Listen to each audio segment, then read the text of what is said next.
नमस्कार दोस्तों, मैं हूं आभा शिंदे। आप देख रहे हैं मेरे साथ जेएनसी सिटी न्यूज और कैमरा पर है मयूर सांगोळे एवं सुमेध जीरवनकर। दोस्तों, ऐसा लग रहा है, इस बात का अंदेशा होने लगा है कि नरेंद्र मोदी तीसरे बार प्रधानमंत्री पद की शपथ नहीं लेने जा रहे हैं या मोदी सरकार तीसरी बार नहीं आने जा रही है। इस अंदेशा पर हम इसलिए आए हैं, इसके अलग अलग पहलू मैं आपको बताऊंगा, हर परत खोलूंगा और ये वीडियो आप अंत तक अगर देखेंगे तो आपको भी शायद ये अंदेशा हो जाएगा कि प्रधानमंत्री नरेंद्र मोदी तीसरी बार सत्ता में नहीं आ रहे हैं। होता यूं है कि ऐसा कहा जाता है कि कोई जहाज अगर डूबने लगता है तो सबसे पहले उसका अंदेशा चूहों को होता है और जहाज के अंदर जो चूहे होते हैं ये चूहे भगदड़ मचाना चालू करते हैं। उसी तरह से कोई सियासी जहाज अगर डूबने के अंदेशा होता है तो ये अंदेशा सबसे पहले नौकरशाह को होता है और नौकरशाहों में भगदड़ मचनी चालू हो जाती है। वे लोग जो सत्ता के करीब है वो वहाँ से दूरी बनाना शुरू कर देते हैं और यही काम शुरू हुआ है।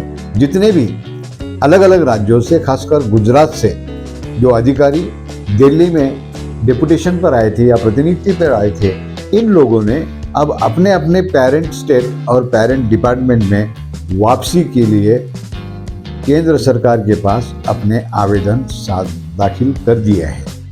इसी से अंदेशा होता है कि शायद इन नौकरशाह को पता चल गया है कि मोदी वापस सत्ता में नहीं आने वाले हैं। साथ ही साथ एक उदाहरण मैं आपको देना चाहूंगा कि मोदी जी यह इलेक्शन शुरू होने से पहले मोदी की गारंटी और 400 पार, अब की बार 400 पार, ये दो नारे लगाते रहे।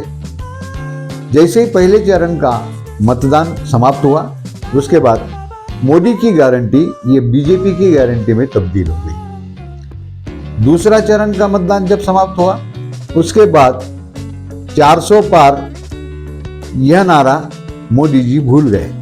कोई भी रैली में मोदी जी 400 पार की अब भाषा नहीं कर रहे हैं।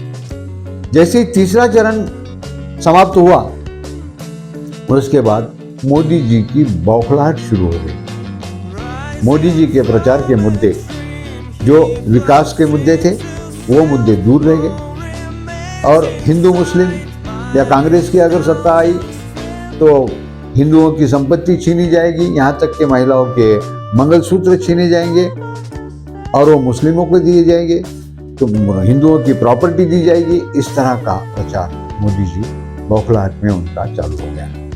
यह भी मुद्दा जब काम नहीं किया तो सीधे मोदी जी हिंदू मुस्लिम पर आ गए।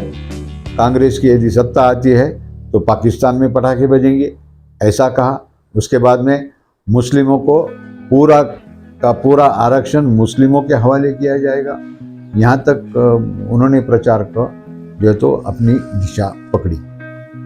जैसे ही तीसरे चरण का मतदान गुजरात में खत्म हुआ 25 सीटों पर, वहाँ पे 26 सीट है, 26 में से एक सीट सूरत की बिनजोरस चुनी गई है, तो बची हुई 25 सीटों का जैसे ही तीसरे चरण में मतदान खत्म हुआ दूसरे ही दिन तमिलनाडु के तेलंगाना के दौरे पर जब रैलियों में हिस्सा लेने मोदी जी गए, वहाँ पे पहली बार 10 साल में पहली बार मोदी जी ने अंबानी और अडानी का नाम लिया। सिर्फ नाम ही नहीं लिया, उन्होंने ये भी कहा कि उनके पास बहुत सारा काला धन है, जिसमें से टेम्पो भर भर के काला धन कांग्रेस को दिया जा रहा है चुनाव के लिए और इसलिए कांग्रेस जो 5 साल से अडानी अंबानी को गालियां देती थी, चुनाव शुरू होते ही गालियां देना बंद हो गया। दाल में कुछ काला है और टेम्पो भर भर के नोट कांग्रेस के पास जा रहे हैं, काला धन जा रहा है, ऐसा आरोप उन्होंने लगाया। क्या कहा मोदी जी ने, सुनते हैं उन्हीं की जुबानी। एक ही माला जपते थे, 5 उद्योगपति, 5 उद्योगपति, 5 उद्योगपति।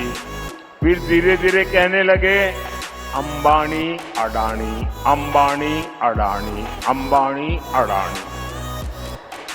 5 साल से लेकिन जब से चुनाव घोषित हुआ है,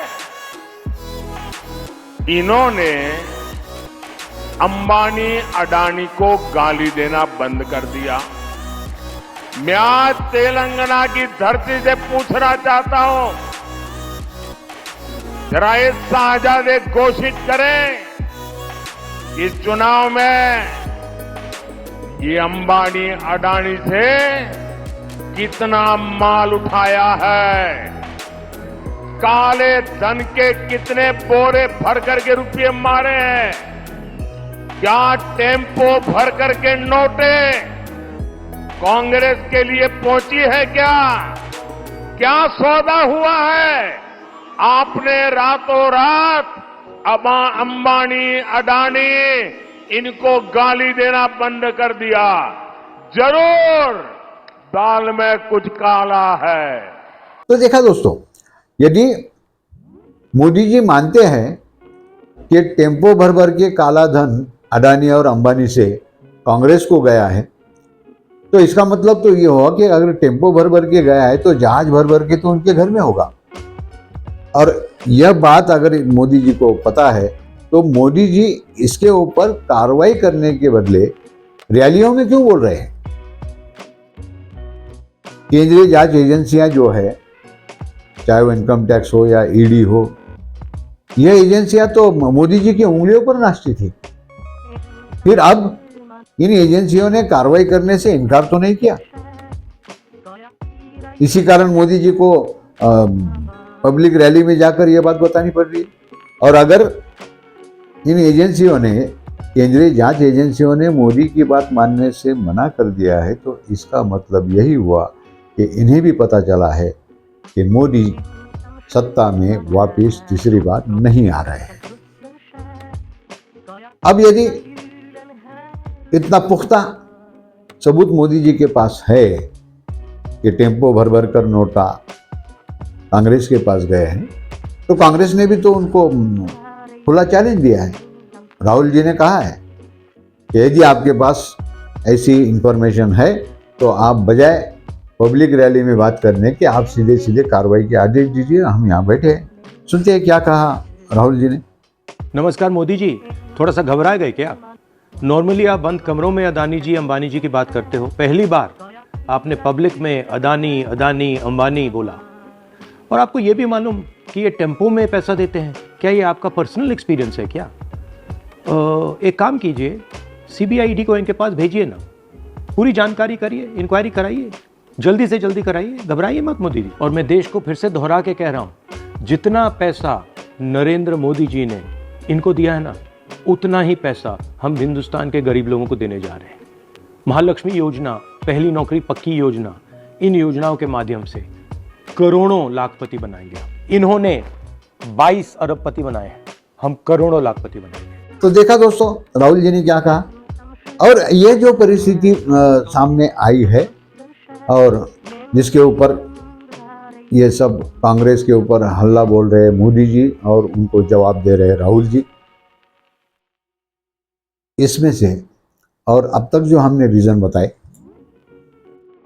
उससे तो अंदेशा होता है कि मोदी जी सत्ता में वापस नहीं आ रहे हैं।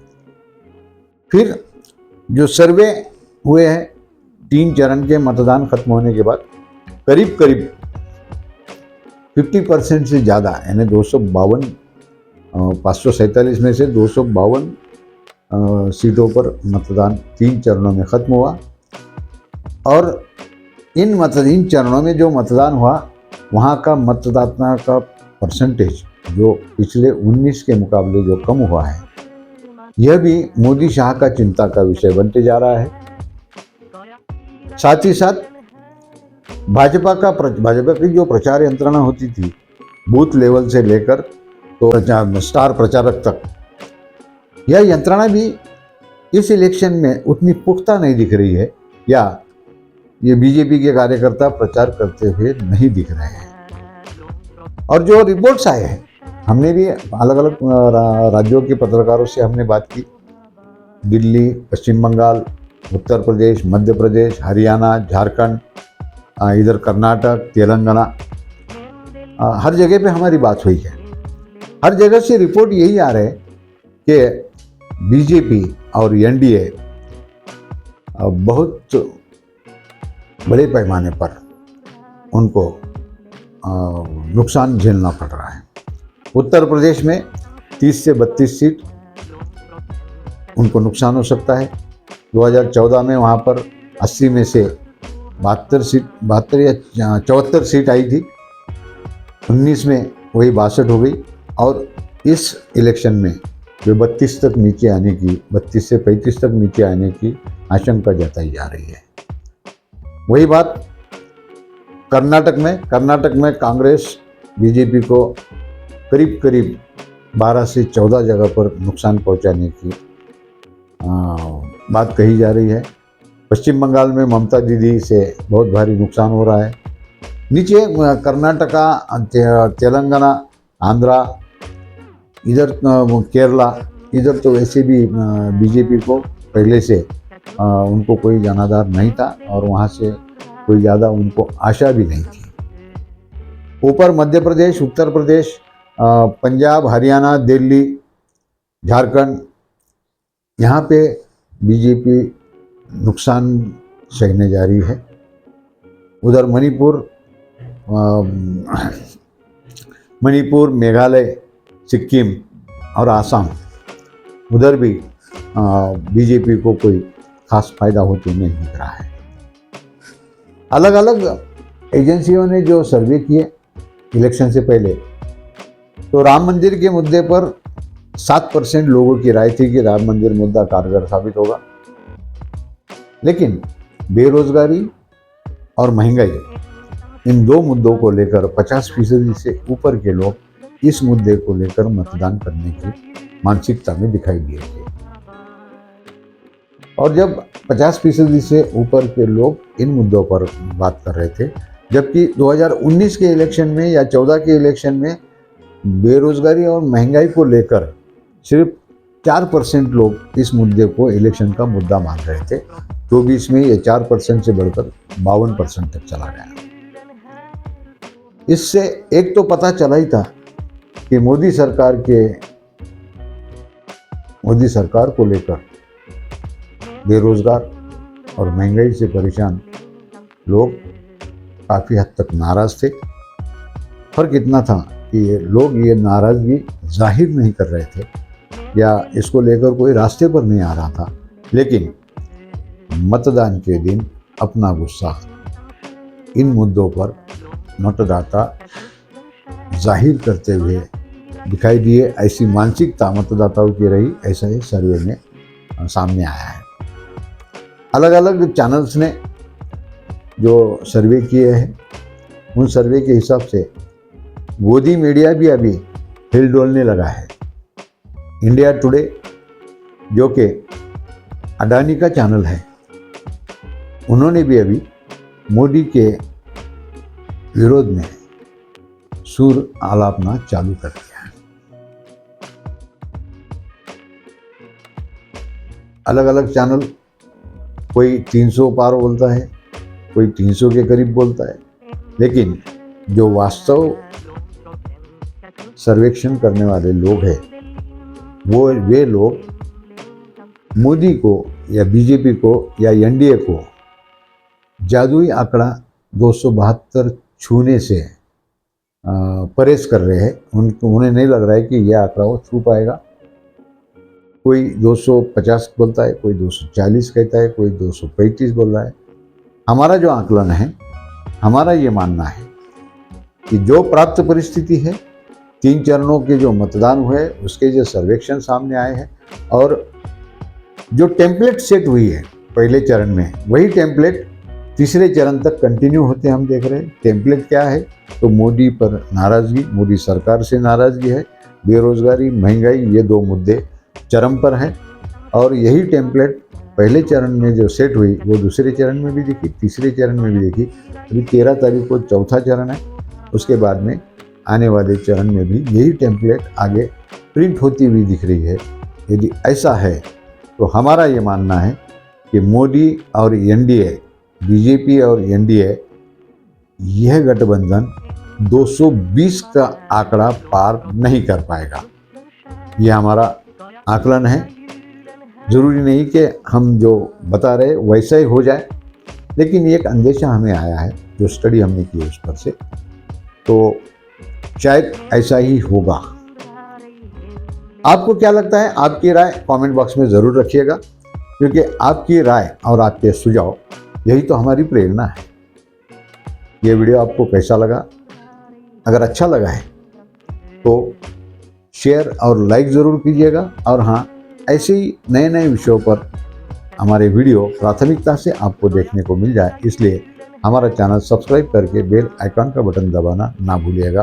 तब तक के लिए महफूज रहिएगा, सेफ रहिएगा। और हाँ, आपके लोकसभा क्षेत्र में जिस दिन भी मतदान है, मतदान का हक ज़रूर अदा कीजिएगा।